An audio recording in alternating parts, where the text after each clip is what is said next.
O envelope chegou sem aviso, dobrado com precisão quase militar, como se quem o tivesse enviado quisesse disfarçar o peso simbólico do papel. Um convite dourado, o tipo que brilha mais do que o necessário, com letras em relevo anunciando uma cerimônia em Brasília. Casamento de Marina Duarte, filha do almirante Augusto Duarte. Meu pai.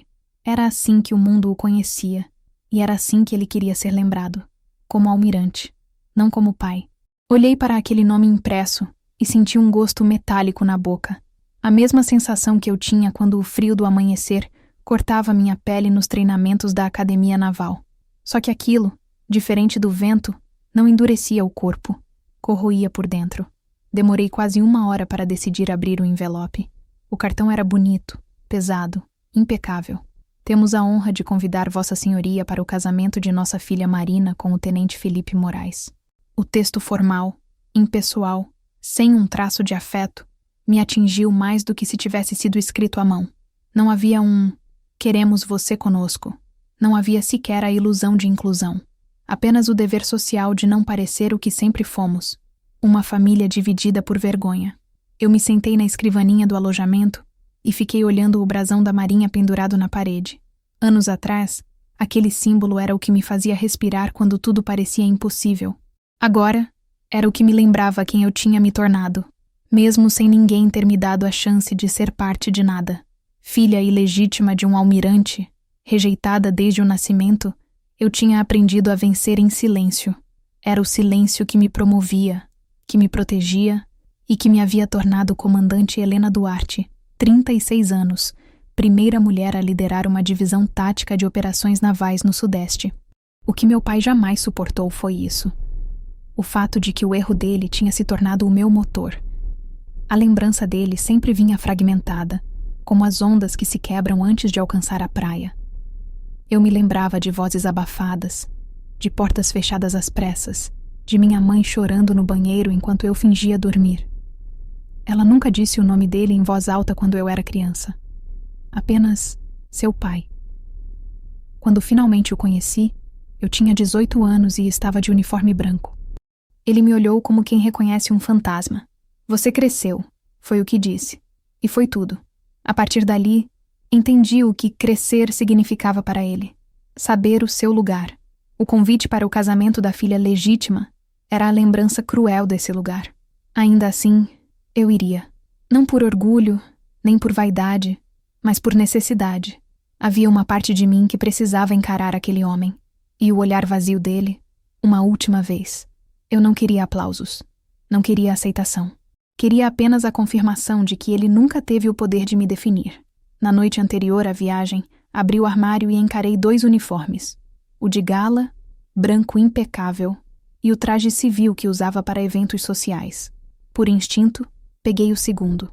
Dobrei o uniforme com cuidado, mas o coloquei na mala, lá embaixo, entre as roupas casuais.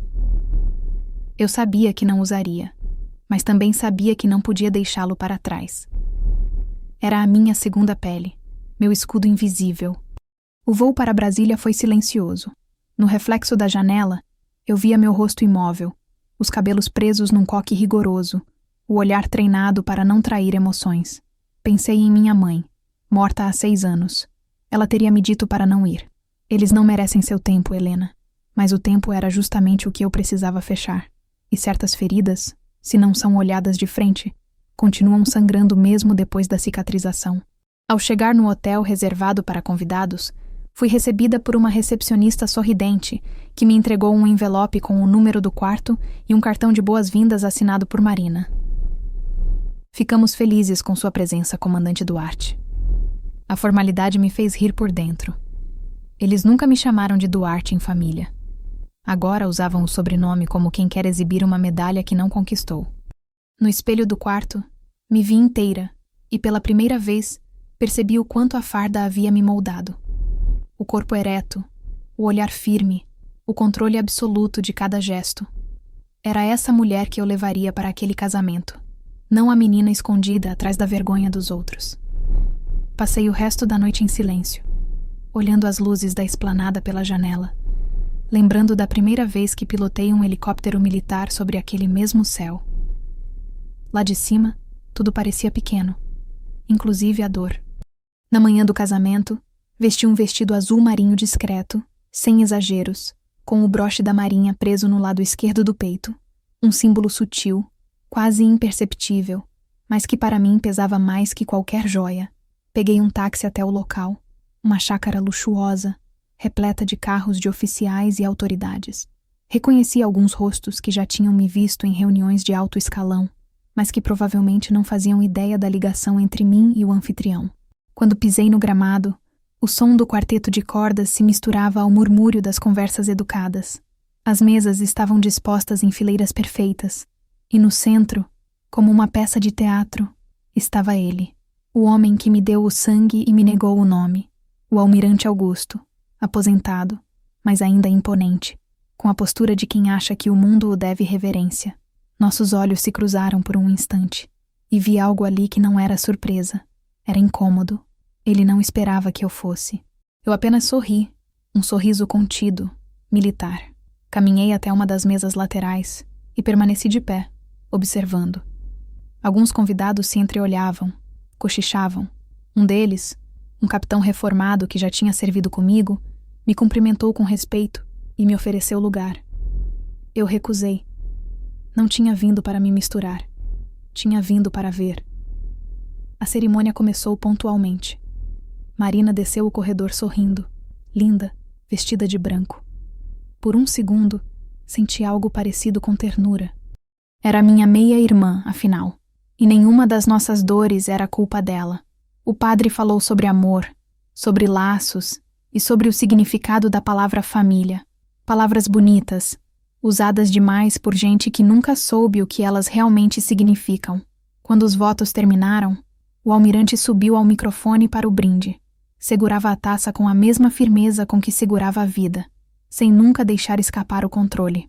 A voz grave ecoou pelo salão decorado. Hoje é um dia de união, de família, de sangue que se honra e se preserva. E é um alívio ver que, depois de tantos anos, nossa família segue pura, íntegra, sem complicações. O salão riu, como se a piada fosse inofensiva. Eu continuei imóvel. Ele me olhou direto, com o mesmo desprezo elegante de sempre, e completou. Essa filha bastarda ainda acha que é uma de nós? As risadas se espalharam, suaves, contidas, covardes. O som de taças tilintando disfarçou a tensão. Mas ali, naquele exato instante, algo mudou dentro de mim. Não foi raiva, foi lucidez. Eu não tinha ido para ser aceita, tinha ido para ser vista, e eles acabavam de me dar o palco. Fiquei em silêncio como quem aguarda o próximo comando. E o comando veio, não da boca de quem falou, mas do olhar de quem observava.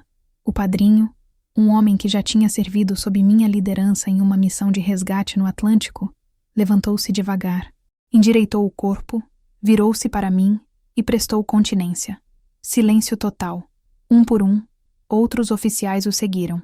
O som das cadeiras arrastando o chão foi o novo hino daquele casamento. E foi ali, diante das mesmas pessoas que riram de mim, que percebi que o poder que ele tentou negar o tempo todo nunca foi dele. Sempre foi meu. Naquela noite, depois do casamento, o salão ainda cheirava a champanhe e flores esmagadas. Os convidados tentavam fingir que nada extraordinário havia acontecido, mas o ar era outro. Aquele tipo de silêncio denso, que não nasce da ausência de som, mas da presença de algo que ninguém quer nomear. Eu vi os olhos do meu pai se moverem de um lado para o outro, buscando alguma autoridade que o resgatasse do constrangimento, mas ninguém se moveu. A hierarquia é uma força invisível, e quando ela muda de direção, não há farda que salve. O padrinho, capitão Duarte, antigo subordinado meu, foi o primeiro a se curvar em respeito, e com isso, a estrutura inteira daquele teatro social desmoronou. A mulher do almirante, minha madrasta, ficou imóvel, os dedos apertando o buquê como se aquilo fosse um leme que ela não sabia mais conduzir. E Marina, a noiva, olhava para mim com o mesmo espanto de quem acaba de descobrir que o sangue tem mais peso do que o sobrenome. Quando deixei o salão, já era quase meia-noite. O céu de Brasília estava claro, o ar seco. Caminhei até o estacionamento sem dizer uma palavra. Cada passo soava como uma ordem cumprida. Havia algo em mim que não sentia nem triunfo nem raiva. Apenas o tipo de clareza que vem depois da tempestade. Eu não tinha planejado aquilo. Não precisava. A verdade, quando chega, tem o próprio cronograma. E o que aconteceu ali foi apenas o eco de tudo o que foi negado durante uma vida inteira. No quarto do hotel, sentei na beira da cama e olhei para a mala aberta. O vestido azul marinho ainda estava dobrado sobre a cadeira, com o broche da marinha reluzindo sob a luz do abajur. Abri o zíper da mala devagar, como quem sabe o que vai encontrar, mas precisa do gesto para acreditar. Lá, cuidadosamente dobrado, estava o uniforme branco. O mesmo que vesti quando recebi minha promoção a comandante.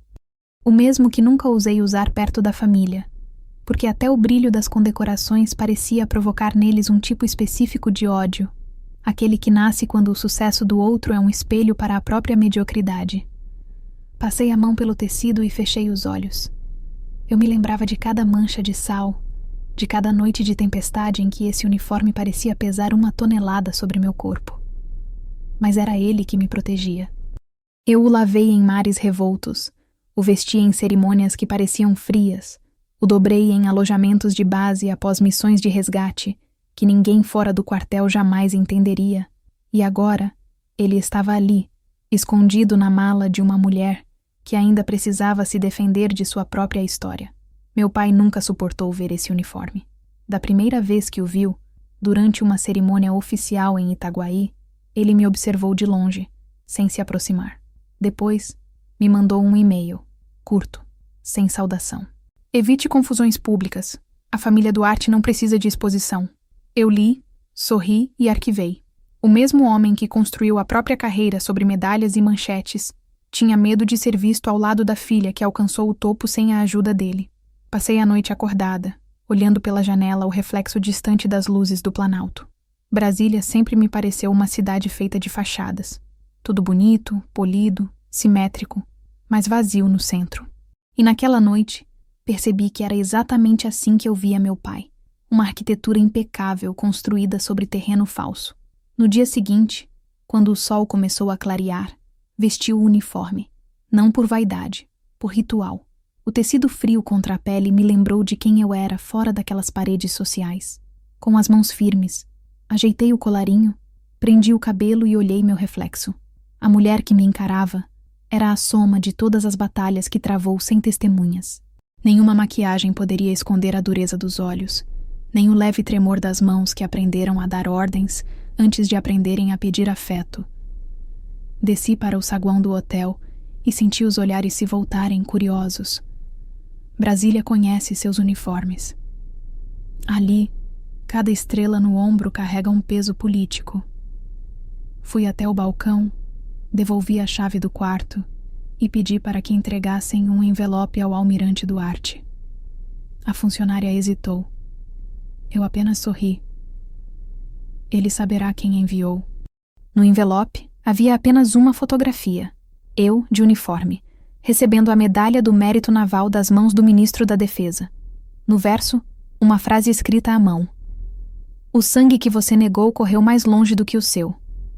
Saí do hotel sem olhar para trás. Peguei um carro de aplicativo até a base aérea, de onde partiria o voo militar de volta ao Rio. O motorista, um homem simples, tentou puxar conversa, mas eu só ouvia o barulho do motor e o som do meu próprio silêncio. A cada quilômetro me sentia mais leve. O casamento já parecia um sonho antigo, uma lembrança de um outro tempo. O tempo em que eu ainda precisava provar algo.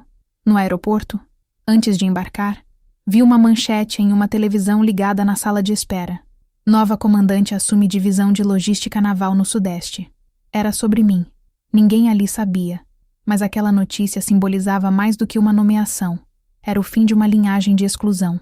Durante o voo, o céu estava limpo, azul sem nuvens. Olhei para fora e pensei em quantas vezes eu havia estado nesse mesmo ar, em missões que pareciam impossíveis. Cada vez que um navio desaparecia, cada vez que um helicóptero caía, éramos nós que tínhamos que voltar. Nem sempre inteiros, mas sempre de pé. Eu aprendi a medir o valor das pessoas não pelo sangue, mas pela lealdade. E nenhuma dessas lições veio de casa. Quando o avião pousou no Rio, o calor úmido me envolveu como uma lembrança. Peguei a mala, caminhei até o estacionamento da base e vi meu carro esperando no canto, o mesmo que dirigi durante a última operação de resgate. Dentro dele, uma carta me esperava, o papel branco dobrado com precisão, sem remetente, mas com o brasão da Marinha no topo. Era uma convocação. O texto era direto. Comandante Duarte. Apresentação imediata na Diretoria de Operações Navais. Assunto confidencial. Guardei a carta na bolsa e dirigi sem pressa.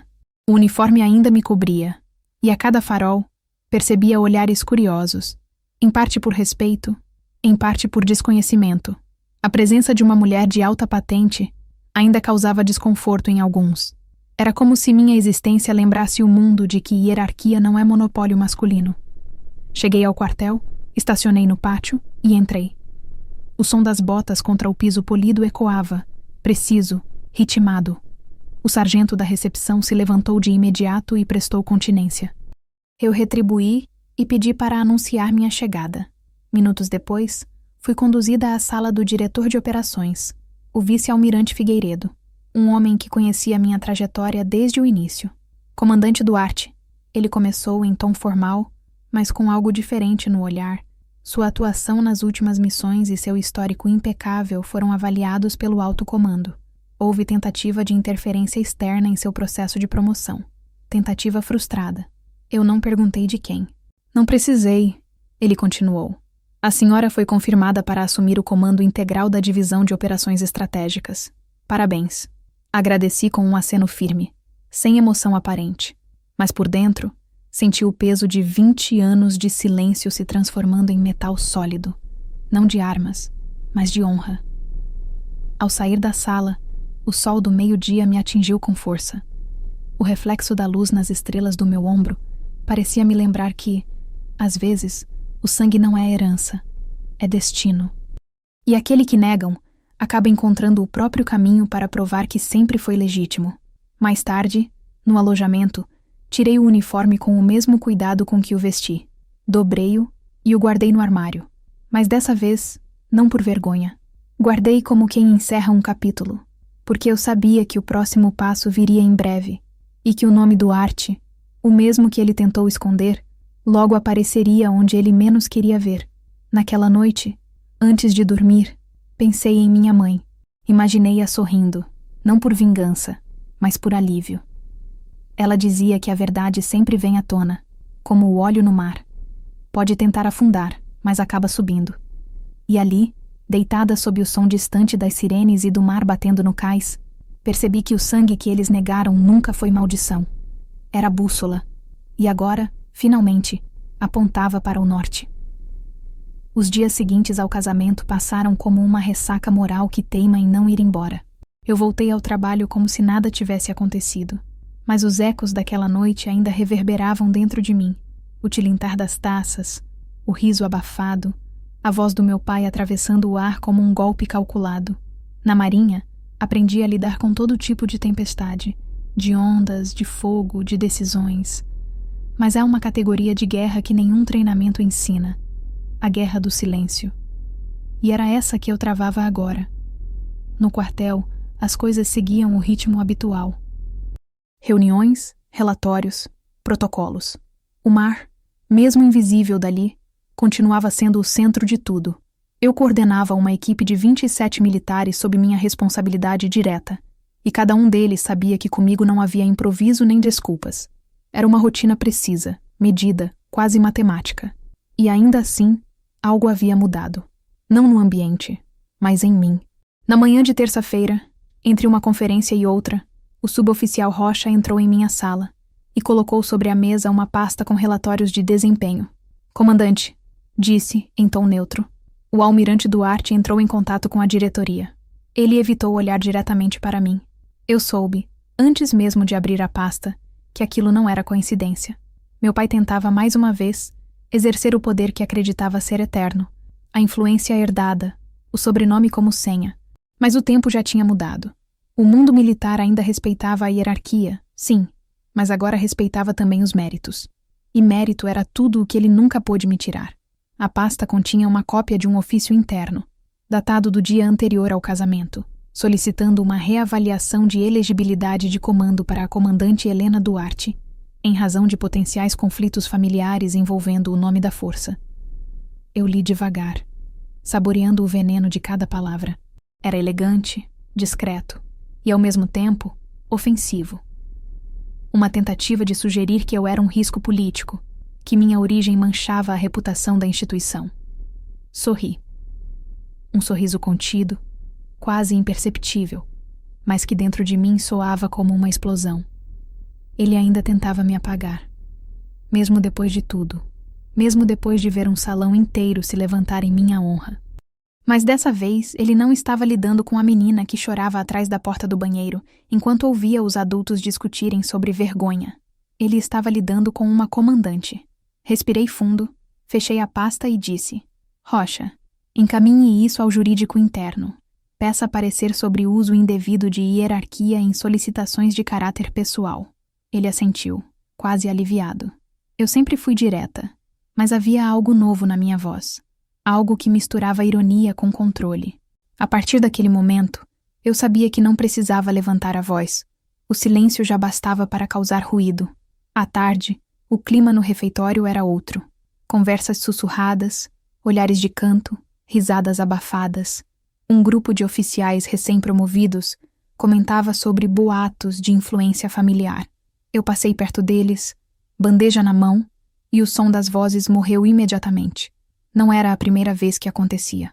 A diferença é que, dessa vez, eu não me apressei em sair. Sentei-me à mesa ao lado, calmamente, e comecei a almoçar. Cada garfada era uma resposta. O silêncio é a forma mais disciplinada de confrontar o desrespeito. Depois do almoço, o capitão Duarte, o mesmo que se levantou no casamento, me esperava na saída. Comandante, ele disse, o senhor Augusto, quer dizer, o almirante, entrou em contato comigo. Fiz um gesto para que ele continuasse. Queria que eu me retratasse. Disse que o que aconteceu foi uma interpretação emocional. Pediu que eu enviasse uma carta formal ao comando, pedindo desculpas pela quebra de etiqueta. Eu o encarei, firme. Ele parecia envergonhado, quase hesitante. E o que o senhor vai fazer, capitão? Perguntei. Ele respirou fundo. Já fiz, comandante. Enviei a carta, mas não ao comando. Enviei a ele. E escrevi que a única etiqueta quebrada naquele dia foi a da dignidade. Demorei alguns segundos para responder. Boa escolha, capitão. Continue assim. Ele assentiu e partiu. Naquela noite, de volta ao alojamento, retirei o uniforme e o pendurei com cuidado. A cada dobra, eu me lembrava de um momento em que precisei fingir que não ouvia. Uma conversa, um riso, um comentário atravessado. Mulheres no serviço militar aprendem cedo que a discrição é uma arma. Mas há um limite entre ser discreta e ser silenciada. E eu estava farta de ser tratada como se a minha história fosse um segredo inconveniente. Sentei-me à mesa, abri o caderno que sempre carregava comigo e comecei a escrever. Não um relatório, mas um relato. A primeira frase saiu sozinha. Toda vez que dizem que o sangue é o que define uma família, eu lembro que o sangue também pode ferir. Continuei escrevendo por horas, lembrando de cenas que minha memória tentou apagar. O primeiro dia na escola naval, quando ouvi um instrutor comentar, sem perceber que eu estava perto. Essa é a filha ilegítima do Duarte. Dizem que foi uma aventura de juventude. Lembrei da vez em que fui preterida para uma missão porque talvez fosse melhor manter distância de certos nomes. E lembrei principalmente das vezes em que sorri fingindo não ouvir.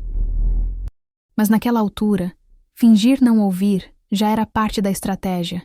Eu tinha transformado o silêncio em escudo, e agora estava pronta para transformá-lo em arma. 2 dias depois, fui convocada para uma reunião extraordinária no Comando Geral. Ao chegar, encontrei um ambiente pesado, cheio de formalidades contidas.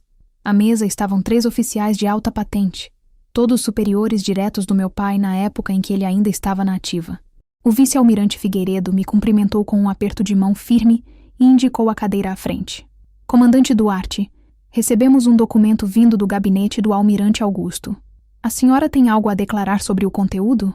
Eu sabia do que se tratava. Cruzei as mãos sobre a mesa e disse com voz controlada: Tenho, senhor. O documento é uma tentativa de uso pessoal da hierarquia para constranger uma oficial em exercício pleno de suas funções. E como filha dele, Informo que considero o ato duplamente vergonhoso, pela posição que ele ocupou e pela covardia de um homem que teme ser eclipsado pela própria filha. O silêncio que se seguiu foi absoluto. Nenhum deles esperava que eu falasse assim, mas naquele ponto da minha vida, não havia mais nada a perder. Eles trocaram olhares breves. O vice-almirante apenas assentiu e disse: "Registrado em ata, comandante. E por favor, aceite meus cumprimentos por manter a postura." Saí da sala sem olhar para trás. Lá fora, o sol refletia no vidro das janelas e me cegava por um instante. Pensei em como a luz, às vezes, é insuportável para quem viveu muito tempo na sombra. Nos corredores, ouvi novamente os murmúrios, os comentários sussurrados, mas dessa vez havia algo diferente no tom. Não era mais desdém, era respeito disfarçado de curiosidade. As pessoas sabiam o que estava acontecendo. Sabiam da tentativa do almirante de interferir. Sabiam do constrangimento público no casamento. O rumor já corria pelos bastidores como corrente elétrica. Naquele mesmo dia, recebi um bilhete anônimo deixado na minha mesa. Alguns de nós sabiam da verdade há muito tempo. Só faltava alguém com coragem para dizê-la em voz alta. Sem assinatura, apenas isso. Guardei o papel na carteira.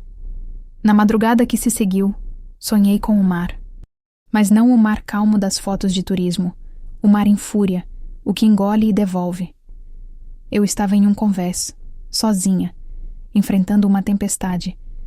As ondas batiam forte, mas havia algo de libertador naquele caos. Acordei suando, o coração acelerado. Pela primeira vez, percebi que não tinha mais medo de naufragar. Ao amanhecer, antes de sair, olhei novamente para o uniforme. Ele parecia mais branco do que nunca, como se o tecido refletisse tudo o que eu tinha escondido dentro de mim. Vesti-o devagar, prendendo o broche no lugar de sempre. Cada vez que o fazia, sentia o mesmo orgulho e a mesma dor. Mas naquele dia, o orgulho pesava mais. No caminho até a base, vi mensagens chegando no celular. Notificações, recados, convites para entrevistas que eu não aceitava. Alguns queriam ouvir a versão da filha do almirante. Outros, a história da comandante bastarda que virou líder. Mas eu não responderia a nenhum deles. Não ainda. Minha história não seria usada para manchetes. Ela ainda estava sendo escrita. E enquanto o sol subia por trás das montanhas e o mar cintilava lá embaixo, percebi que a pior parte de fingir não ouvir não era o silêncio em si. Era o quanto ele te acostuma a não ser vista. Mas eu já não vivia à sombra, e o mundo, cedo ou tarde, teria que olhar. Quando as pessoas falam sobre humilhação, costumam descrevê-la como um instante breve, um golpe súbito, um constrangimento passageiro. Mas a verdadeira humilhação é um processo lento. Ela começa muito antes das palavras que a nomeiam. É o acúmulo de olhares, o tom de voz que te mede, o riso disfarçado que finge ser cordial. Naquela noite, no casamento da minha meia-irmã, eu não fui humilhada por uma frase. Fui pelo ritual inteiro. Eu nunca quis roubar o protagonismo de ninguém. Marina era uma mulher doce. Uma jovem que cresceu cercada por tudo o que me foi negado. Escolas particulares, viagens, sobrenome limpo. Eu, em contrapartida, aprendi a costurar o próprio uniforme. A dormir com o som metálico dos navios e a entender que o respeito, quando não é herdado, precisa ser conquistado no braço. Quando recebi o convite do casamento, imaginei que seria apenas mais um evento familiar formal e frio. Mas não. O almirante, meu pai, transformou aquilo em um tribunal silencioso e eu era a ré. O salão era impecável. Um jardim coberto por tendas translúcidas, mesas repletas de flores brancas, garçons deslizando entre os convidados com a leveza de quem já serviu generais. Cada detalhe gritava poder, prestígio, perfeição. E entre tudo isso, eu, parada com uma taça de água nas mãos, observando o teatro armado. Meu pai, como sempre, estava no centro. Mesmo aposentado, conservava a aura de comando que o acompanhara por décadas. A postura rígida, a voz firme, o sorriso calculado. A sociedade ainda o via como um homem exemplar, um símbolo da velha marinha disciplinada, onde tudo se resolvia dentro dos muros, inclusive os pecados. Ele nunca suportou a ideia de que o mundo pudesse vê-lo com falhas, e eu era a falha viva que ele tentou esconder. Durante o jantar, permaneci em silêncio. Cumprimentei os oficiais que conhecia, agradeci educadamente às senhoras que fingiam me reconhecer de algum evento e evitei qualquer confronto. Marina, nervosa e bonita, passava de mesa em mesa. Quando finalmente me viu, hesitou por um segundo, mas sorriu. Obrigada por ter vindo, Helena. A voz dela tremia. Eu sorri de volta. Você fica linda de branco. E era verdade. Ela não era o problema. O problema era o homem que a entregaria ao altar, como se fosse o próprio Deus passando adiante uma herança divina. Enquanto a orquestra tocava, observei meu pai se aproximar do microfone. Ele segurava uma taça de champanhe e tinha aquele brilho nos olhos que eu conhecia desde sempre, o mesmo que precedia as ordens irrefutáveis, as decisões que nunca podiam ser questionadas. Quando ele começou a falar, todos se calaram. O tom era cerimonial, cheio de gratidão e orgulho. Palavras bonitas, ensaiadas. Hoje, celebramos não apenas a união de dois jovens, mas a continuidade de uma família construída sobre valores, sobre honra e sobre tradição. Até aí, nada fora do esperado. As pessoas aplaudiram. Algumas levantaram as taças, mas então veio a pausa, aquela breve hesitação que precede a crueldade. Ele olhou em minha direção. O sorriso não vacilou.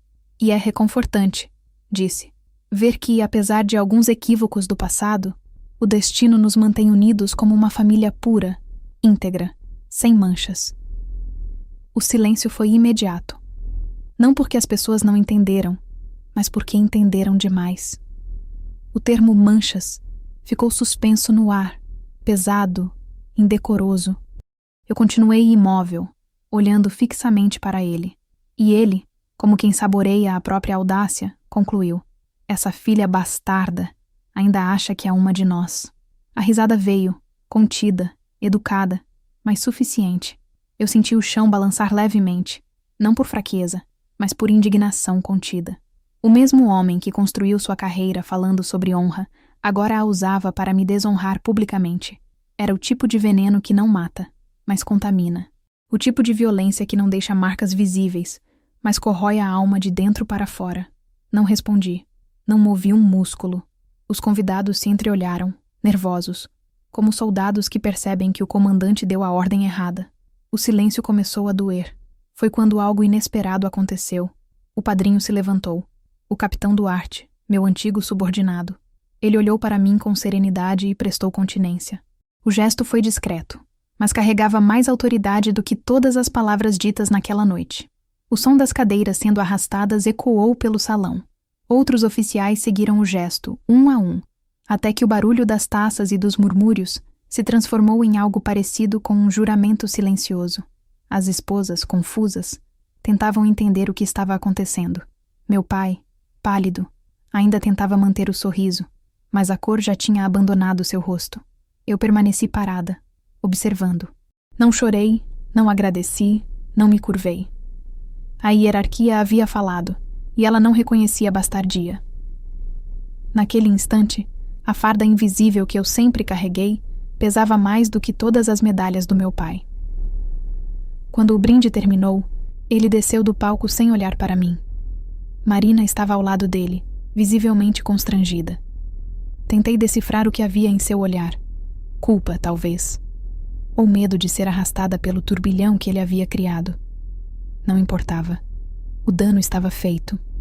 E a partir dali, nada mais seria igual.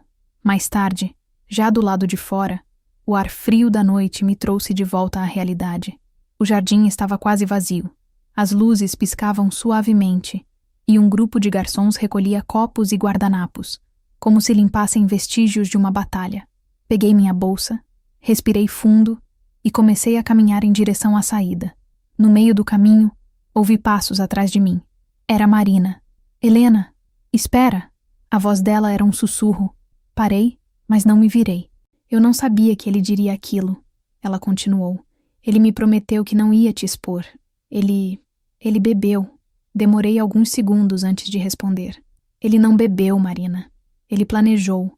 A bebida só deu coragem para dizer em voz alta o que ele sempre pensou. Ela chorava. Desculpa, eu... Não peça desculpas por ele. Filhos pagam pelos erros dos pais tempo demais.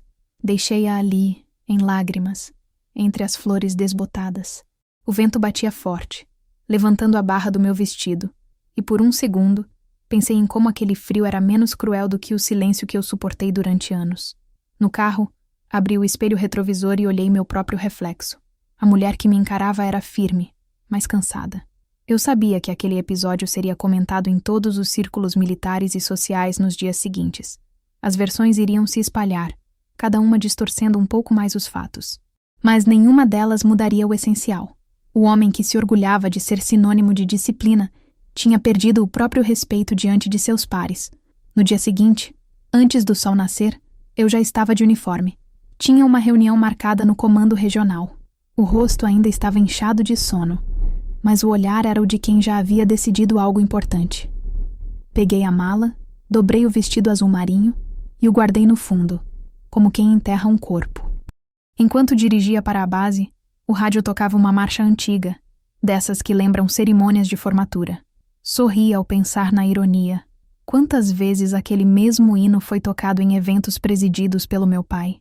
Quantas vezes ele discursou sobre valores que nunca praticou? A resposta não importava. O que importava é que agora as palavras dele tinham se voltado contra ele mesmo. Cheguei à base antes de todos. O pátio ainda estava vazio, o céu começando a clarear. Respirei o ar salgado do mar e senti a calma que só o amanhecer em um quartel pode dar. A paz antes do movimento. E ali, sozinha diante da bandeira tremulando ao vento, fiz o que sempre faço antes de cada missão. Alinhei a mente. Dessa vez, a missão era pessoal. Não de vingança, mas de reparação. Porque a honra que ele tentou me tirar era a única coisa que eu realmente herdei dele. Só que, ao contrário dele, eu não precisava da aprovação de ninguém para sustentá-la. Quando o relógio marcou 7 horas, o sol já iluminava o pátio, e pela primeira vez, em muito tempo, eu senti que aquele dia não começava com o peso do passado. Começava com algo novo, a certeza de que o sangue pode até negar, mas o mérito, esse, não tem como apagar. O brinde envenenado dele seria lembrado, mas não do jeito que ele esperava, porque o que ficou na memória dos que estiveram ali não foi o insulto, mas o som das cadeiras arrastando e o gesto dos oficiais prestando continência. E o que ele nunca entendeu, o que talvez nunca entenderá, é que não há veneno capaz de matar uma mulher que aprendeu a engolir o próprio orgulho e ainda assim permanecer de pé. Há momentos na vida em que o tempo parece parar, e não por beleza, mas por choque. No instante em que o padrinho se levantou e prestou continência para mim, tudo ao redor se dissolveu. O som das taças, a música suave, o murmúrio das conversas, como se o ar tivesse congelado. Nenhum protocolo poderia prever aquele gesto, e, no entanto, ele aconteceu com uma naturalidade que fez parecer inevitável. Não foi teatral, não foi planejado. Foi um ato de instinto, de reconhecimento. Aquele homem, que um dia esteve sob meu comando em uma missão onde a vida de 11 tripulantes dependia de uma decisão minha, sabia exatamente o que estava fazendo. Quando ele ergueu a mão à altura da testa e fixou os olhos em mim, uma corrente silenciosa percorreu o salão. Os outros oficiais, espalhados entre as mesas, reagiram quase no mesmo compasso. Alguns hesitaram por respeito à hierarquia do velho almirante. Outros se levantaram de imediato, mas um a um, todos acabaram de pé. O som das cadeiras arrastando o chão tornou-se um hino.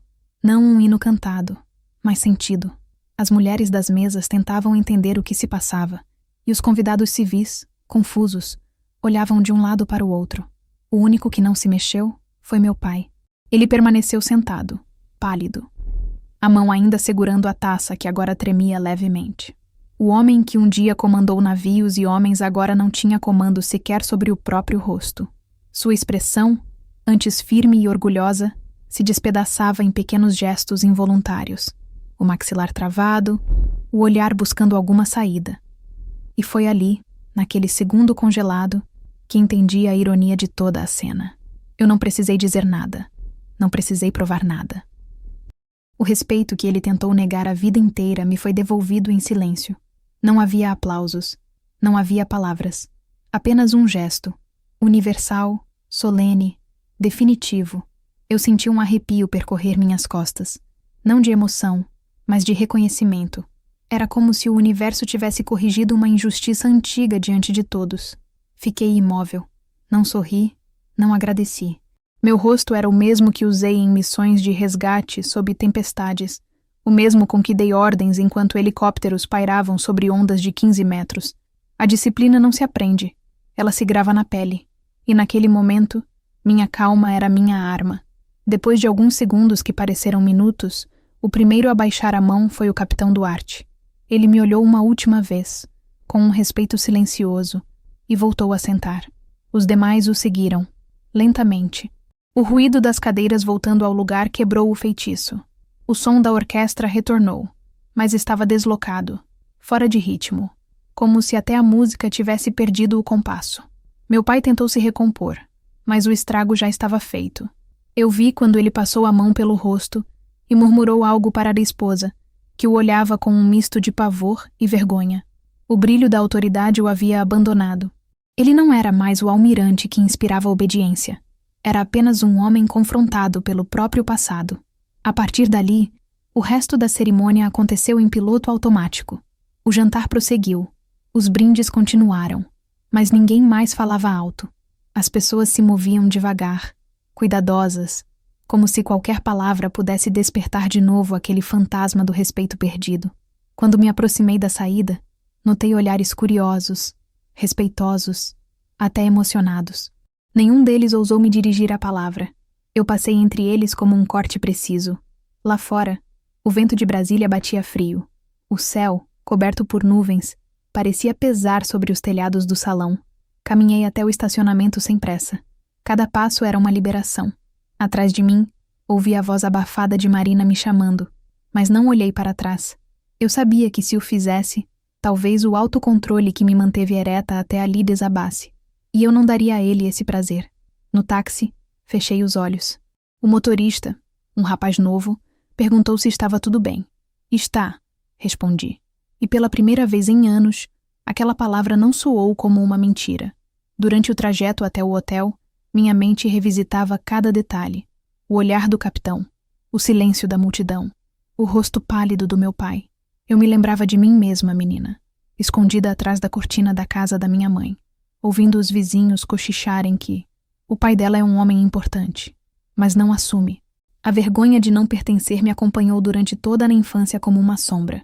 E agora, décadas depois, a sombra era dele. Ao chegar no quarto, tirei os sapatos e me sentei no chão. A adrenalina demorou para passar. Peguei a mala e a abri. Lá estava o uniforme, ainda dobrado. Eu o encarei por um tempo. Naquela noite, percebi algo que nunca havia notado antes. Aquele tecido branco, que tantas vezes foi meu escudo, também era minha herança. Não o sangue, não o nome, o uniforme. Ele era a única linhagem que eu aceitava carregar. Na manhã seguinte, quando acordei, havia um bilhete sob a porta do quarto. O papel era fino, o tipo usado em correspondência formal. Não havia remetente, apenas uma caligrafia firme e masculina. Comandante Duarte, o que a senhora fez ontem restaurou a dignidade de muitos de nós. Obrigado por existir. Fiquei olhando para aquele bilhete como quem segura algo sagrado. Dobrando-o com cuidado, guardei entre as páginas do meu caderno de anotações. Era a prova de que, mesmo em um ambiente endurecido pelo ego e pela tradição, ainda existia espaço para a verdade. Horas depois, no café da manhã, notei que as pessoas me olhavam de maneira diferente. O gerente do hotel, visivelmente desconfortável, tentou ser gentil demais, e uma funcionária jovem me serviu com um sorriso tímido. A notícia havia se espalhado. Naquele microcosmo social, tudo viajava rápido. A filha bastarda do almirante já tinha virado a comandante que fez um salão inteiro se levantar. Voltei para o Rio no mesmo dia, num voo comercial. Evitei o avião da base, não queria comentários nem olhares. Queria o anonimato de uma poltrona apertada e o barulho do motor abafando os pensamentos. Pela janela, vi o Planalto se afastando, pequeno, distante. E senti algo estranho. Paz. No pouso, meu celular vibrava sem parar. Mensagens de colegas, de oficiais, até de jornalistas. Não respondi a ninguém. Em vez disso, fui direto para a base, ainda de vestido e salto. Entrei pela portaria principal, como sempre, e o soldado de guarda, ao me ver, bateu continência com uma firmeza incomum. Eu retribuí. Ele sorriu, meio sem jeito, e disse: "A senhora deu orgulho para muita gente, comandante." Aquela frase simples atravessou todas as minhas defesas. Agradeci com um aceno e segui andando. Cada passo que eu dava parecia afirmar uma nova versão de mim, a que não pedia desculpas por existir. Nos dias seguintes, o episódio do casamento virou assunto interno. Alguns me parabenizaram discretamente, outros fingiram que nada havia acontecido. Mas o eco do gesto persistia. Oficiais mais jovens me procuravam com perguntas veladas. Como é enfrentar algo assim e continuar de pé? Eu respondia o mesmo a todos, com disciplina e silêncio. Mas dentro de mim, o silêncio não era mais o mesmo. Ele não servia mais para esconder, mas para preparar. Eu sentia que algo se movia nos bastidores. E não demorou para descobrir o quê.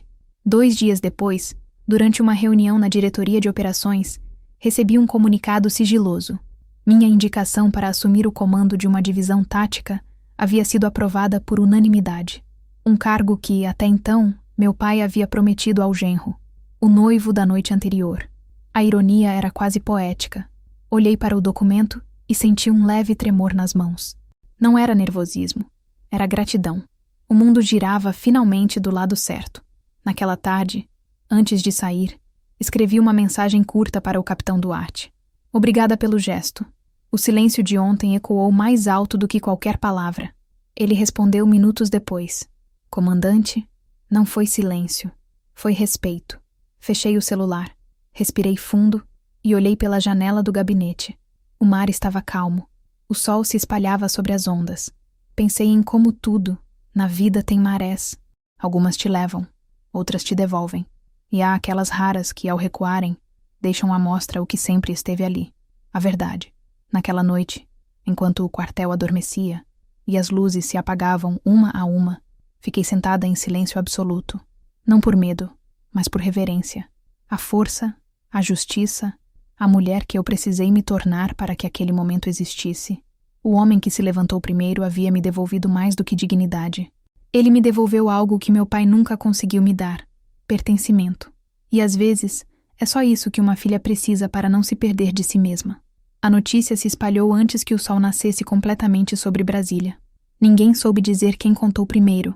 Talvez um oficial, talvez um fotógrafo, talvez um convidado civil que não entendeu a dimensão do que tinha presenciado.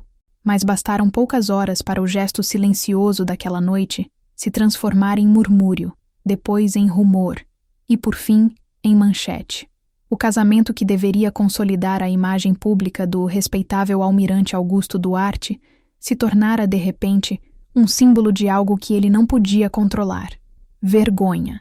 Na manhã seguinte, o Ministério da Defesa foi inundado por mensagens de repórteres solicitando nota oficial. O protocolo foi seguido à risca. Silêncio institucional. Mas dentro dos corredores de mármore e nas salas de comando, todos comentavam o ocorrido. O episódio virou uma espécie de lenda imediata. Uma história sobre poder, lealdade e o preço do desprezo. Enquanto isso, eu já estava de volta à base naval do Rio, mergulhada no trabalho. Não porque eu quisesse fugir da repercussão, mas porque o serviço era o único território onde eu ainda podia ser apenas o que sempre fui: comandante. Ali, longe dos salões de festas e das câmeras, o respeito se media em resultados, não em sobrenomes. Mas mesmo dentro da base, a história me alcançou. No final da tarde, enquanto revisava relatórios, o suboficial Rocha entrou na sala, hesitante, com um tablet nas mãos. Comandante, a senhora viu isso? Ele me entregou o aparelho. A manchete estampava: silêncio e continência. A noite em que a hierarquia falou mais alto que o sangue. A matéria era elegante, mas cortante. Descrevia com detalhes o brinde, o insulto e o gesto dos oficiais. Havia um trecho que dizia: a comandante Helena Duarte, filha não reconhecida do almirante reformado Augusto Duarte, manteve postura exemplar diante de um constrangimento público. A reação de seus colegas foi espontânea e, segundo fontes da Marinha, considerada um ato de lealdade e respeito. Fechei o tablet com calma. Deixe sobre a mesa, Rocha. disse. E mande um comunicado à equipe. A base não se pronuncia sobre assuntos pessoais de oficiais. Ele assentiu, mas eu percebi que seus olhos brilhavam com um tipo de orgulho que não se disfarça. Quando ele saiu, fiquei sozinha na sala, o som do ventilador misturado ao zumbido distante dos navios. Olhei para o espelho pendurado na parede e pensei em como, às vezes, a dignidade é um fardo pesado, porque, para carregá-la, você precisa suportar o silêncio de quem te deve desculpas e o aplauso daqueles que não sabem o quanto doeu. No dia seguinte, o telefone tocou. Não era uma ligação institucional. Era ele. Helena. A voz do meu pai soava rouca, gasta, como se o orgulho tivesse secado dentro da garganta. Precisamos conversar. Não respondi de imediato. Apenas ouvi. Do outro lado, ele continuou. Você criou uma situação desnecessária. Transformou um momento familiar em um espetáculo. Não fui eu quem subiu ao microfone, pai. Respondi finalmente. O silêncio que veio em seguida foi longo. Ele suspirou. Você não entende o peso das coisas. Há protocolos, há reputações. Eu perdi o controle da narrativa. Narrativas são para quem mente, disse, sem elevar a voz. Eu só estive lá. E o que aconteceu foi consequência da verdade que o senhor escolheu negar a vida inteira. Não fale comigo nesse tom. Ele tentou reagir, mas a autoridade soava vazia, quase patética. Qual tom, almirante? O da filha bastarda ou o da comandante? Do outro lado, ouvi o som de uma respiração trêmula, seguida por silêncio. Depois, ele encerrou a ligação, sem despedidas, sem arrependimento. Fechei o celular e o deixei sobre a mesa. Senti um misto de alívio e tristeza, porque, apesar de tudo, ainda havia dentro de mim uma parte que esperava, mesmo que secretamente, ouvir um simples "me perdoa", mas ele nunca foi homem de pedir perdão. Era homem de ordenar, e naquele dia descobriu que não havia mais ninguém disposto a obedecer. As horas seguintes foram um desfile de repercussões. Alguns oficiais de alta patente enviaram mensagens privadas de apoio. Outros, mais cautelosos, preferiram o silêncio. O medo de se posicionar ainda é uma moeda forte na caserna. O capitão Duarte, o homem que se levantou primeiro, me escreveu uma frase curta. O país inteiro viu o que ele tentou esconder. Eu respondi apenas com 2 palavras. Eu sei. Naquela semana, fui convocada a comparecer ao Comando Geral, não por causa de qualquer reprimenda, mas para participar de uma reunião estratégica sobre reestruturações internas. Entrei na sala de reuniões e, por um breve instante, o murmúrio cessou. Havia algo diferente na forma como os olhares se voltavam para mim. Não era apenas respeito, era reconhecimento. O vice-almirante Figueiredo me recebeu com um leve aceno de cabeça. Comandante Duarte, disse, a senhora representa o que essa instituição precisa: firmeza e decoro. E se me permite, muitos de nós temos aprendido mais observando seu silêncio do que ouvindo certos discursos. Assenti com a formalidade de sempre. Nenhum sorriso, nenhuma emoção externa. Mas dentro de mim, algo se reorganizava. Aquela sala, onde por anos meu sobrenome causava constrangimento, agora parecia um campo seguro. A hierarquia tinha mudado de lado. No final da reunião, um assessor me chamou discretamente e entregou um envelope. Assunto pessoal, comandante. Eu o abri já dentro do carro, a caminho da base. O papel timbrado trazia o brasão da Marinha e um selo do setor de recursos humanos. No cabeçalho, pedido de reavaliação de pensão e benefícios familiares. Almirante reformado Augusto Duarte. Li com calma, linha por linha. Lá estava. Meu nome, incluído oficialmente como dependente reconhecida, conforme determinação recente do Departamento Jurídico. O processo, segundo o documento, havia sido aberto por ele mesmo, dias antes do casamento, provavelmente tentando limpar pendências antes do evento. Só que agora, com toda a repercussão, aquele documento se tornava uma confissão pública.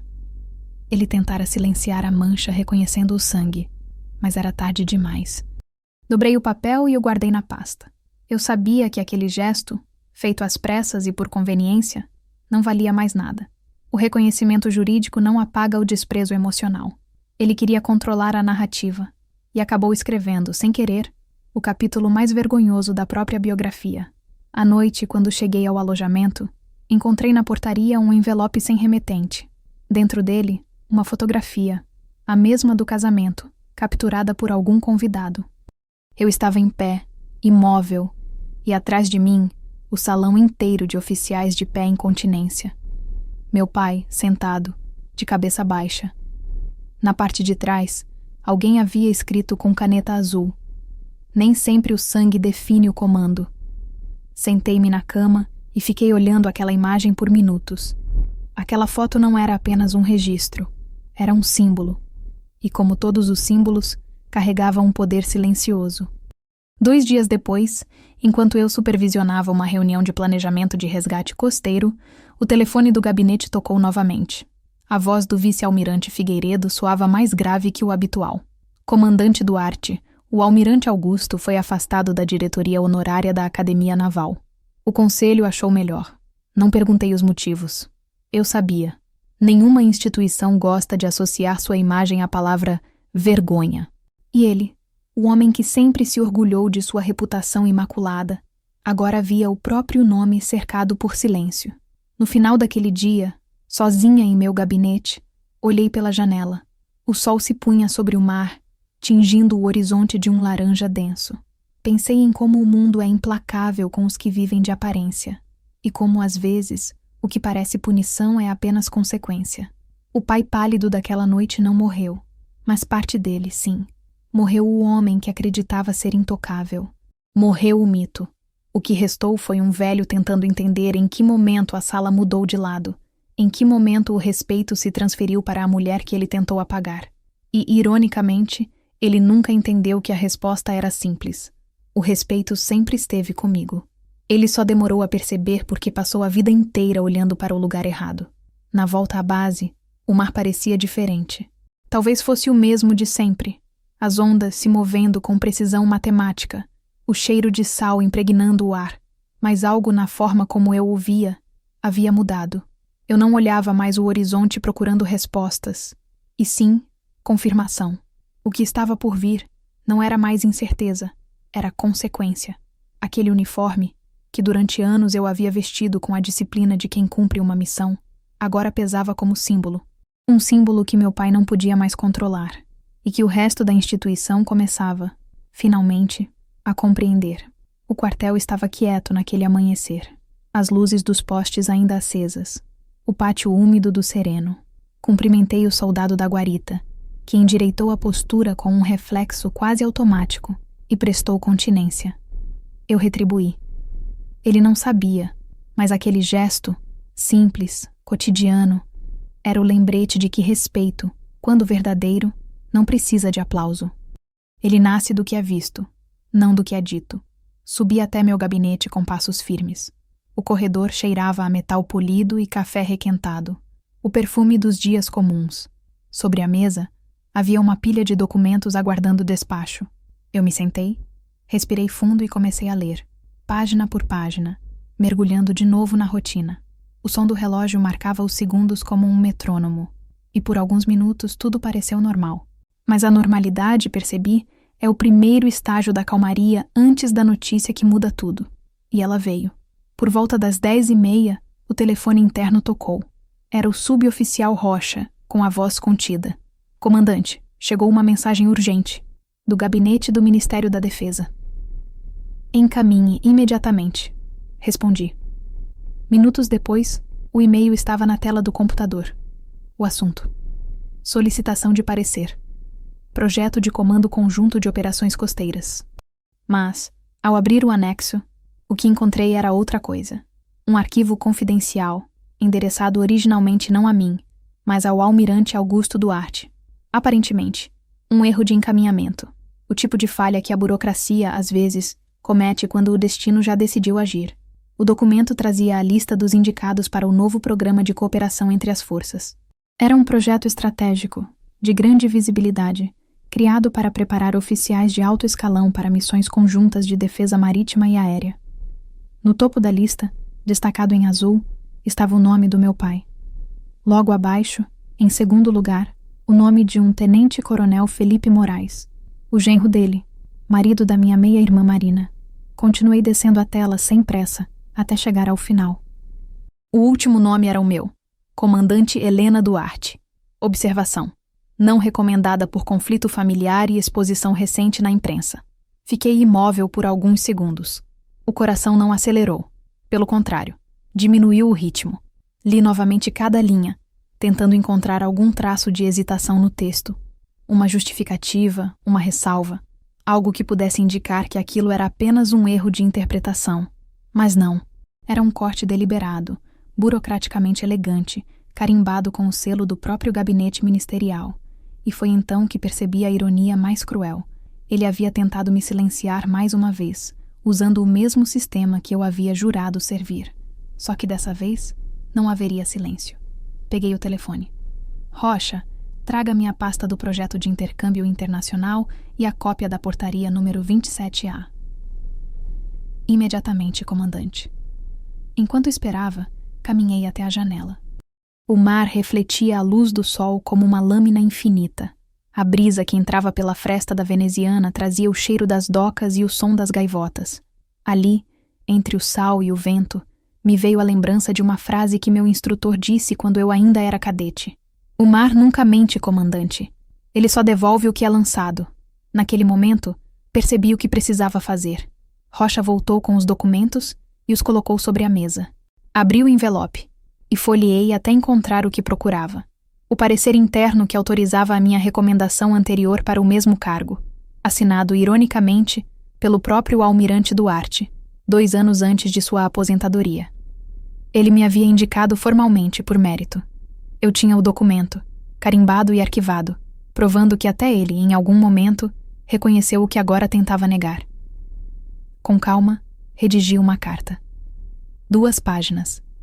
Sem ódio, sem acusações. Apenas fatos. Expliquei que havia recebido, por engano, um documento confidencial e que, após analisá-lo, percebi uma inconsistência grave, a exclusão de um nome por motivação pessoal e extraoficial. Anexei cópia da recomendação antiga, assinada pelo próprio almirante, e finalizei com uma frase que resumia tudo o que vivi. A hierarquia não é herança, é conquista. Enviei diretamente ao gabinete do ministro da Defesa, com cópia ao Comando-Geral da Marinha e à Controladoria. Depois, desliguei o computador. Nos dias seguintes, o silêncio institucional voltou, o mesmo silêncio que antecede mudanças grandes demais para serem ditas em voz alta. Nenhum telefonema, nenhuma resposta, mas dentro dos corredores, o burburinho era inevitável. Todos sabiam que algo havia acontecido. E eu, pela primeira vez, não estava tentando provar nada, apenas esperando o que já era certo. Na sexta-feira, o aviso chegou. Um memorando lacrado, entregue em mãos pelo próprio vice-almirante Figueiredo. Ele entrou em minha sala sem cerimônia. Comandante Duarte, disse, enquanto me entregava o envelope. A senhora foi nomeada coordenadora do Projeto Conjunto de Operações Costeiras. E a outra coisa. O Conselho decidiu revisar as indicações anteriores. O nome do almirante Augusto foi retirado por recomendação ética. O mesmo ocorreu com o tenente-coronel Moraes.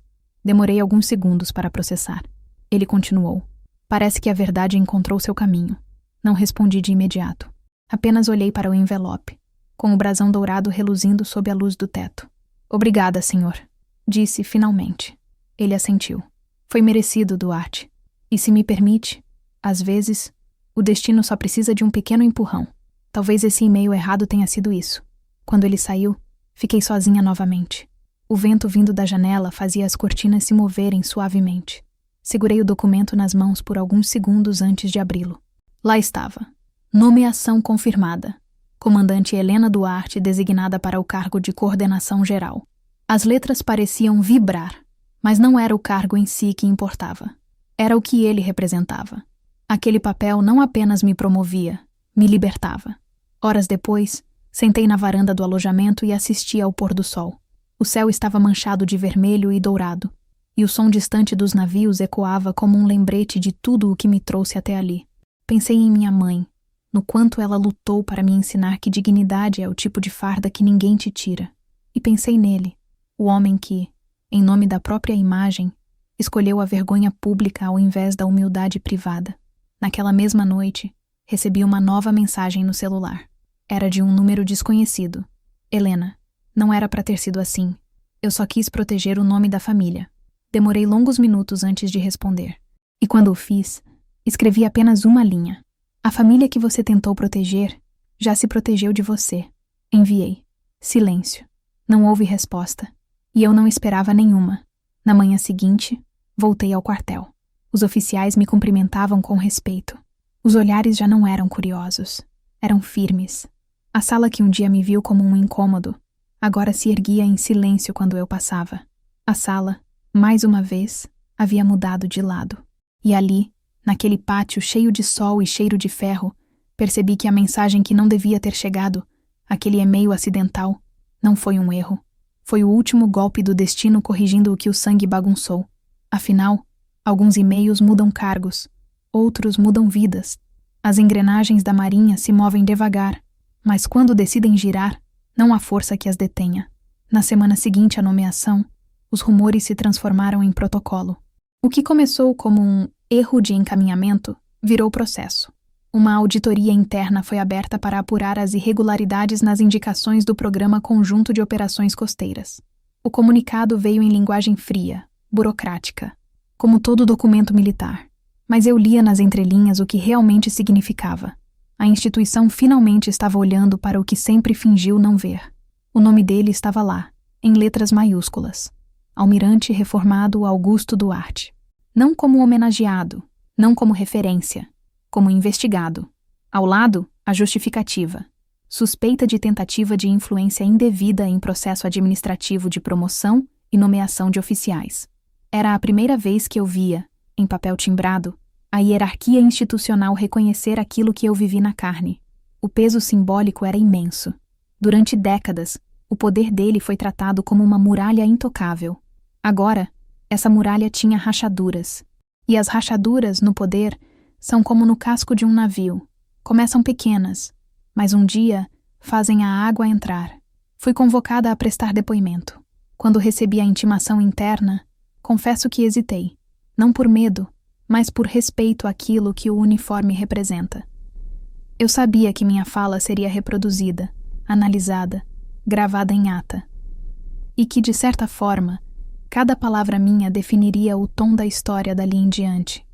A sala da corregedoria ficava no segundo andar do prédio antigo da diretoria de operações.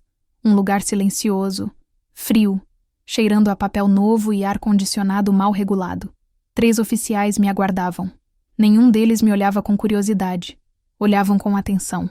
Eu entrei, bati continência e me sentei. Comandante Duarte, começou o coronel responsável pela sessão. A senhora tem conhecimento de que este processo não se trata de um confronto pessoal, mas de uma investigação de integridade institucional. Sim, senhor. Também sabe que qualquer relação familiar aqui mencionada não terá peso jurídico, apenas factual? Entendido. Ele fez uma pausa e ajustou os óculos. Então nos conte com exatidão o que aconteceu. Eu respirei fundo. E pela primeira vez, depois de tantos anos, contei tudo, sem dramatizar, sem justificar, apenas narrando. Contei sobre o casamento, sobre a frase dita em público, sobre o gesto dos oficiais, sobre o e-mail que chegou por engano e sobre a tentativa de me excluir da lista. Contei também sobre as conversas de bastidor, sobre as recomendações que sumiram e sobre as cartas que recebi quando ainda era tenente, sugerindo que eu não forçasse o destino. Enquanto eu falava, percebia a expressão dos oficiais mudando. Não era piedade. Era uma mistura de incredulidade e respeito contido. Eu sabia o que significava. Até ali, tudo o que ouviram sobre mim eram rumores. E rumores são fáceis de apagar. A verdade não. Quando terminei, o coronel se recostou na cadeira. A senhora tem provas materiais? Tenho. Entreguei a ele o envelope com as cópias da correspondência oficial assinada por meu pai, recomendando-me anos atrás. Ele analisou os documentos com cuidado. Assinatura confirmada, murmurou. Isso muda muita coisa. A audiência durou menos de 1 hora. Quando me levantei, o coronel disse: Comandante, independentemente do resultado deste processo, saiba que a senhora já fez mais pela integridade desta instituição do que muitos que carregam estrelas no ombro. Respondi apenas com um aceno. Eu só fiz o que o uniforme exige, senhor. Saí da sala e caminhei pelos corredores como quem atravessa um campo minado que finalmente está sendo desativado. Cada passo era leve, mas cheio de história. Lembrei de cada reunião em que fui interrompida, de cada olhar que duvidou, de cada elogio seguido de um "para uma mulher, até que você é boa". Tudo aquilo agora estava sendo redimensionado, reposicionado dentro de uma narrativa maior. Nos dias seguintes, o clima nos bastidores era tenso. As pessoas evitavam falar do assunto em público, mas as expressões denunciavam que algo importante estava prestes a acontecer. O nome dele, que durante anos abria portas, agora fazia portas se fecharem. O prestígio é uma moeda que só vale enquanto a reputação sustenta seu valor. E ele, pela primeira vez, estava falido. Na sexta-feira, recebi um comunicado discreto. Assunto: decisão preliminar do Conselho de Ética. Senti o peso do envelope antes mesmo de abri-lo. Dentro, apenas uma frase destacada em negrito. O nome do almirante reformado Augusto Duarte será removido do quadro honorário da Academia Naval e de todas as comissões consultivas. Li e reli aquelas palavras. Não havia satisfação. Havia silêncio.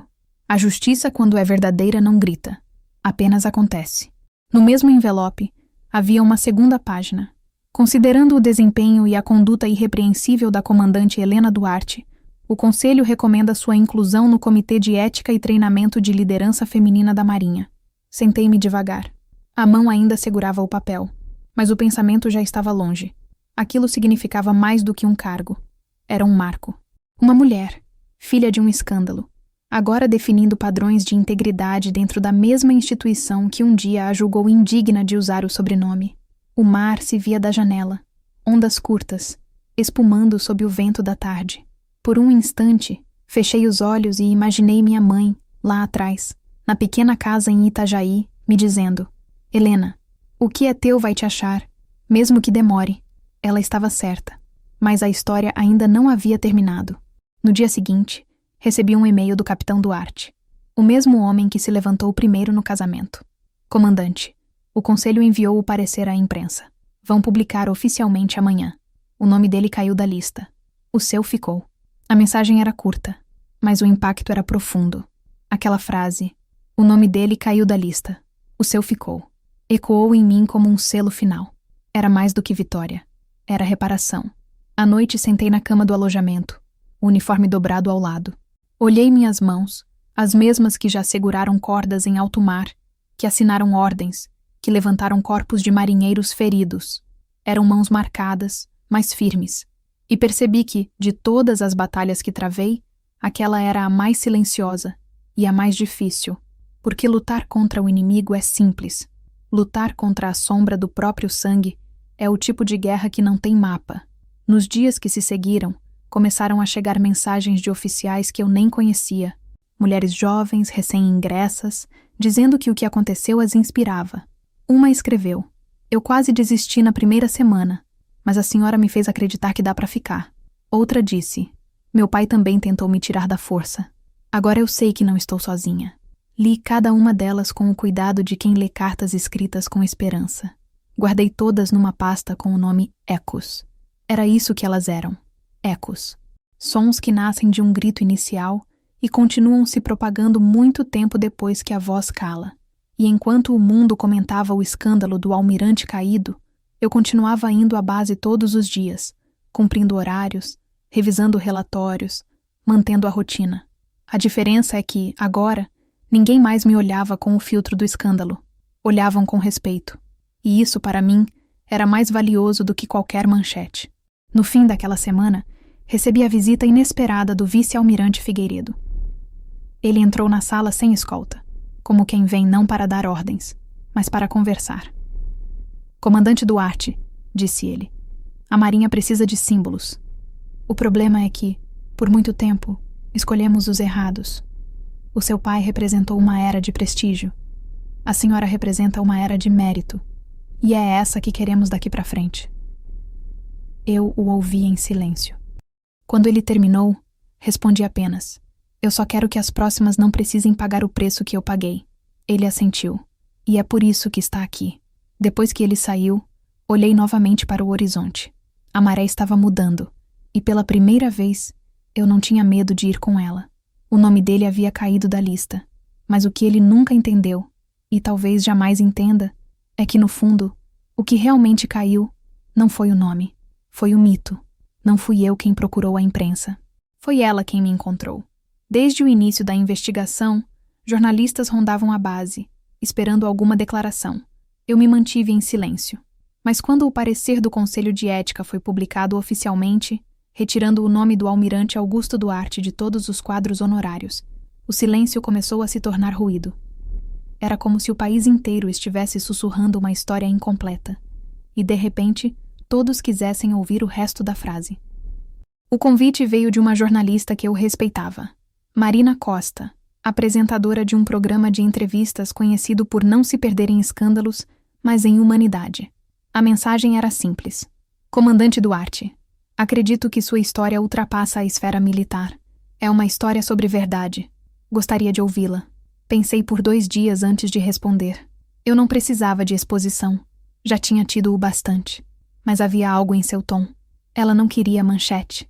Queria contexto. E o contexto, percebi, era a única coisa que ainda não havia sido contado. Na manhã da gravação, acordei antes do sol. O espelho refletia um rosto que já não era o mesmo. Não mais o da filha bastarda, nem o da mulher silenciada. Era o rosto de alguém que sobreviveu à própria origem. Coloquei o uniforme de gala, alisei a gola com a palma da mão e prendi o cabelo com precisão militar. O metal dos botões refletia a luz pálida do amanhecer. A equipe me esperava em um estúdio discreto no centro do Rio, adaptado para gravações de campo. Quando cheguei, todos se levantaram. Era um reflexo curioso, não de hierarquia, mas de respeito. Marina me cumprimentou com um aperto de mão firme. Obrigada por vir, disse. Não vamos falar de vingança, vamos falar de justiça. Senti confiança naquela frase. As câmeras se ajustaram. O microfone foi preso à lapela do uniforme e a contagem regressiva começou. O estúdio ficou em silêncio absoluto. Então, ela olhou para mim e disse sem roteiro, apenas com voz calma: Comandante, a senhora poderia começar contando quem é Helena Duarte, além do nome que todo mundo já ouviu. Demorei 3 segundos para responder, e foram os 3 segundos mais longos da minha vida. Helena Duarte é uma mulher que nasceu sem sobrenome, mas com destino. Filha de uma enfermeira civil e de um homem que achava que o sangue dava direito a silêncio. Cresceu ouvindo que não tinha lugar, e por isso aprendeu a construir o próprio chão. Marina assentiu lentamente, e as perguntas vieram com o cuidado de quem abre feridas antigas sem machucar. Falamos da infância, da academia naval, da solidão nas fileiras, das primeiras missões, do respeito conquistado com suor. Falei do casamento, não em detalhes, mas o suficiente para mostrar o contexto. Falei da frase dita em público. E, por fim, do momento que mudou tudo. E quando todos se levantaram? Perguntou ela. Sorri levemente. Foi o primeiro aplauso que o silêncio me deu. As palavras saíram sozinhas, como se estivessem guardadas há anos esperando permissão. Eu contei o que senti. Não raiva, nem orgulho, mas um tipo de paz, que vem quando o mundo, por um instante, se alinha com o que é certo. Então ela fez a pergunta que eu sabia que viria. Comandante, o almirante Augusto Duarte é seu pai. Mas em todos esses anos, a senhora nunca o mencionou publicamente. Por quê? Aquela pergunta pairou no ar, densa. As câmeras gravavam, mas eu olhava direto para ela, não para as lentes. Porque até hoje, ele nunca me chamou de filha. Houve silêncio. Nenhum corte. Nenhuma trilha sonora. Só o som ambiente do estúdio e o peso das palavras. Marina respirou fundo. E se ele estiver assistindo agora? Olhei para frente, firme. Espero que esteja. E espero que entenda que esta não é uma história sobre rancor. É sobre responsabilidade. Ele me deu o sobrenome tarde demais, mas o exemplo, cedo demais. E aprendi com ele o que não quero ser. A entrevista continuou, mas aquele trecho seria o que rodaria o país inteiro. Em poucos dias, os portais de notícias estamparam. Ele nunca me chamou de filha. Comandante fala pela primeira vez sobre o almirante afastado. O vídeo viralizou. Não pela polêmica, mas pelo tom. Eu não chorei, não gritei, não dramatizei. E isso, ironicamente, foi o que mais comoveu. As pessoas pareciam entender que há dores que já não precisam de lágrimas, apenas de voz. Nos dias seguintes, recebi centenas de mensagens. Militares, civis, mulheres, homens. Gente que me agradecia por ter falado. Uma mensagem me marcou especialmente. Sou filho de um homem que também nunca me chamou pelo nome. Ver a senhora falar foi como ouvir alguém me devolver o ar. Guardei aquela frase como se fosse uma medalha, mas houve também o outro lado. Pessoas ligadas ao meu pai tentaram reagir. Um ex-colega dele escreveu uma nota dizendo que o almirante sempre foi um homem de honra, vítima de circunstâncias pessoais distorcidas pela mídia. Eu não respondi. A resposta já estava no tempo. E o tempo, mais cedo ou mais tarde, revela quem mentiu. 3 dias depois, enquanto eu estava na base, uma mensagem chegou ao meu celular. Era dele. Assisti à entrevista. Você se comportou como uma oficial. Nunca duvidei disso. O que duvidei foi do quanto minha ausência te tornaria forte. E, pelo visto, te tornou mais do que eu. Li 3 vezes. Não sabia se era confissão ou despedida. Talvez fosse as 2 coisas. Respondi apenas. Ser forte nunca foi escolha. Foi consequência. Enviei. E pela primeira vez, ele visualizou e não respondeu. Na semana seguinte, fui convidada a dar uma palestra sobre liderança feminina nas Forças Armadas. Fiquei diante de uma plateia de jovens oficiais e cadetes, homens e mulheres, todos atentos. Contei sobre disciplina, ética, coragem e sobre algo que aprendi da forma mais dura: o poder do silêncio. Às vezes, eu disse, não responder é a forma mais alta de resposta. Porque o silêncio não é ausência de voz, é domínio. Ao terminar, fui aplaudida de pé. E no fundo da plateia, vi um homem idoso, de terno civil, levantando-se devagar e batendo palmas com um ritmo solene. Reconheci de longe a silhueta. O porte ainda firme, o cabelo já totalmente branco. Ele não tentou se aproximar, não disse nada. Apenas prestou continência de leve, com a ponta dos dedos, e saiu. O coração acelerou, mas o rosto permaneceu sereno. Não precisava mais de palavras. O gesto bastava. Era tardio, mas bastava. Naquela noite, de volta ao alojamento, tirei o uniforme e o dobrei com cuidado. Sobre a mesa, coloquei o crachá da entrevista, o convite para a palestra e o bilhete anônimo que dizia: "Você nos representa". Olhei para os 3 objetos e percebi que, juntos, contavam uma história. A mulher que foi apagada, a comandante que se fez respeitar e a filha que, enfim, foi reconhecida. Não pelo nome que herdou, mas pelo que construiu. E enquanto o vento batia na janela, pensei no quanto o silêncio havia sido meu maior aliado. Porque o silêncio, quando é carregado de verdade, ecoa mais alto do que qualquer discurso. O nome dele, finalmente, havia sido dito, e no mesmo instante, libertado. Passaram-se alguns meses desde a entrevista. A repercussão diminuiu, a poeira assentou, e a rotina voltou a ter o ritmo cadenciado que eu sempre amei. O som dos passos nos corredores da base, o eco dos comandos nos pátios, o cheiro do mar misturado ao café fraco das manhãs. Era ali, naquele cenário de aço e sal, que eu sempre me senti mais viva. O mundo civil podia ver escândalo, manchete, heroína ou vítima, mas ali dentro eu era apenas a comandante Duarte. E isso bastava. Mas o passado, mesmo quando silenciado, sempre encontra um modo de sussurrar de novo.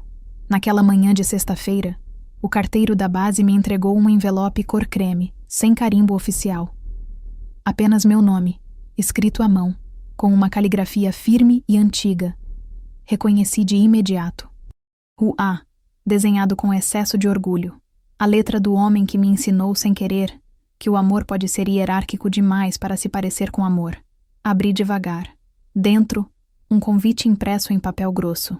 Cerimônia de homenagem aos oficiais reformados da Marinha Brasileira. Data: 14 de setembro. Local: Clube Naval, Brasília. Convidada especial: Comandante Helena Duarte.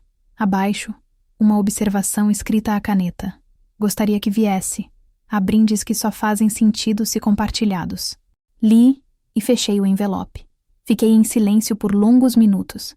Eu sabia o que aquilo significava, ou pelo menos o que ele queria que significasse.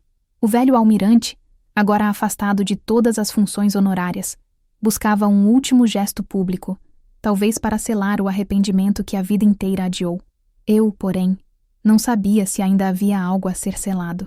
O que nos unia nunca foi vínculo, foi ferida. Durante 3 dias, deixei o convite sobre a mesa do gabinete, entre relatórios e manuais. Passei por ele dezenas de vezes, fingindo não vê-lo. Mas cada vez que meus olhos cruzavam o papel, algo em mim hesitava. Não era curiosidade, era dever, porque mesmo sem o querer, eu ainda carregava o mesmo lema que aprendi na academia. Nunca fugir do que te formou, mesmo que doa. Na manhã do evento, vesti o uniforme de gala. Não pelo convite dele, mas pelo que o símbolo representava. Um uniforme não é vaidade. É história costurada em tecido. Cada linha tem suor, cada medalha tem nome. E aquele era o dia em que eu precisava lembrar quem eu era antes de me tornar o que me fizeram ser. Peguei o primeiro voo para Brasília. O céu estava de um azul metálico, o tipo de cor que parece mais fria do que bonita. No desembarque, o motorista da organização me aguardava. No banco de trás, havia uma pasta com o programa da cerimônia e um pequeno cartão de boas-vindas com o brasão da Marinha. Nenhum nome dele ali, apenas formalidades. Quando cheguei ao clube naval, o salão estava cheio. Oficiais veteranos, esposas de cabelo prateado, jovens cadetes tirando fotos com celulares escondidos. Tudo parecia perfeitamente controlado, até eu cruzar a porta. O murmúrio foi quase imperceptível, mas senti os olhares. Alguns com respeito, outros com curiosidade, e alguns poucos, com aquele desconforto que sempre acompanha as verdades mal digeridas. Meu pai estava lá, sentado na primeira fila, terno escuro, postura ereta, cabelo branco aparado com precisão militar. Quando me viu, se levantou. Não prestou continência. Apenas assentiu. Um gesto contido, que dizia mais do que um discurso inteiro. Caminhei até ele. Por um instante, fomos apenas 2 fantasmas de mundos opostos compartilhando o mesmo ar. Helena, ele disse, a voz grave, mas mais lenta do que eu lembrava. Achei que não viria. Vim pelo uniforme, não pelo convite, respondi. Ele sorriu, cansado. Ainda assim veio. Não havia raiva, nem emoção. Apenas uma estranha neutralidade, como se todas as batalhas já tivessem terminado e restasse apenas o campo silencioso onde ninguém venceu, mas ambos sobreviveram. A cerimônia começou. Discursos protocolares, hinos, aplausos medidos. Chamaram nomes de oficiais reformados, projetaram fotos antigas em um telão. Quando o nome dele foi anunciado, houve hesitação. Alguns aplaudiram, outros ficaram em silêncio. Ele subiu ao palco, recebeu uma placa e falou pouco. Nenhuma menção a mim. Apenas agradecimentos genéricos, frases ensaiadas sobre dever e legado. Eu observava de longe, sem raiva, apenas com uma estranha compaixão. O homem que um dia me negou o sobrenome, agora lutava para sustentar o próprio. No final, o mestre de cerimônias anunciou: convidamos também a comandante Helena Duarte, em reconhecimento por sua contribuição exemplar à ética e liderança feminina na força. O salão se ergueu. Caminhei até o palco, os olhos fixos à frente. Quando recebi o certificado, o apresentador estendeu o microfone. Comandante, algumas palavras? Peguei o microfone e olhei a plateia. Vi rostos conhecidos, alguns envergonhados, outros emocionados. E na primeira fila, ele, com o olhar fixo em mim. Respirei fundo. Disseram que o mar ensina disciplina, mas o que ele realmente ensina é humildade, porque nenhum navio, por maior que seja, sobrevive sem tripulação, e nenhum nome, por mais forte que pareça, resiste se não for sustentado por caráter. O uniforme que uso hoje não é herança, é escolha, e a escolha tem um preço, o de ser fiel a si mesma. Silêncio, depois aplausos, não efusivos, sinceros. Entreguei o microfone, cumprimentei os organizadores e desci. Ele me esperava de pé, taça de champanhe em mãos. Quando estendi a mão para o aperto formal, ele hesitou por um segundo e disse: um brinde, filha. A palavra ficou suspensa no ar. Filha. Era a primeira vez que ele dizia. Não com raiva, não com ironia, não em público para se justificar. Apenas disse, mas eu não levantei a taça. Apenas respondi. Alguns brindes se fazem em silêncio. Ele compreendeu. Abaixou a taça. E naquele gesto, entendi que a guerra tinha terminado. Deixei o salão logo depois. O som dos aplausos se misturava ao barulho distante da banda naval. Do lado de fora, o céu de Brasília começava a se cobrir de nuvens, como se o dia também estivesse exausto. Caminhei até o estacionamento e tirei o cap. O vento bateu forte, bagunçando o cabelo. Senti pela primeira vez uma leveza diferente. Não a leveza de quem venceu, mas de quem já não precisa lutar. Horas depois, no quarto do hotel, abri a mala para guardar o uniforme. Na tampa interna, o convite ainda estava dobrado. Peguei uma caneta e escrevi no verso: respeito não se herda, se constrói. Depois o rasguei em 2. Na manhã seguinte, embarquei de volta ao Rio. Na janela do avião, o sol nascia, refletindo em tons de ouro sobre as nuvens. O reflexo iluminava o metal das minhas insígnias, e por um momento, o mundo pareceu quieto, equilibrado. Chegando à base, o suboficial Rocha me esperava. Bem-vinda de volta, comandante. Sorri. Obrigada, Rocha. É bom estar em casa. E era. Pela primeira vez, era. Mais tarde, sozinha no gabinete, peguei meu caderno de anotações e escrevi a última frase daquele ciclo. Ele me chamou de filha no fim, mas o que me fez mulher foi o silêncio no começo. Fechei o caderno, olhei pela janela e vi o mar. Ainda o mesmo, ainda impassível, ainda infinito. E pensei que, no fundo, o mar e eu tínhamos algo em comum. Ambos sabíamos guardar segredos e devolver apenas o que realmente merecia voltar à tona. O brinde não aconteceu, e talvez por isso tenha significado mais do que se tivesse acontecido.